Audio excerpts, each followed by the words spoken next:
Diriliş, şu ad kahar etmede girşi glosovoy çağda. Bira diyecek olsan şutaydı diýberden meni şeraýlap tutýan şu ad. Olar o men başyma düşen musallat doldularla yo no zaryna diýdi, ýene diýdi, o ýykdylarla hesapsym. Gerekkä maňa bijerekler bular ýalyk zatlar o. Ya şuly inim diýdiň, agam diýdiň, wara zaryna diýdiň, wara men wara diňle senem zaryna da ikiňem gyzyklandyran o. Boldy dämindi şol. Ikiňem gyzyklandyran zok meni.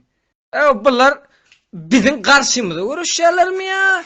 Näme bizden üstün çıkacak bolýarlar? Pajalusta, luboy yerde näme görüşmeli bolsa, näme etişmeli bolsa men luboy bereme taýyn.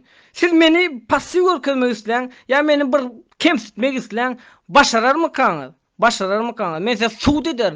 Eger sizler men karşyma görüşdiňiz, menim sizin karşyňyza görüşün.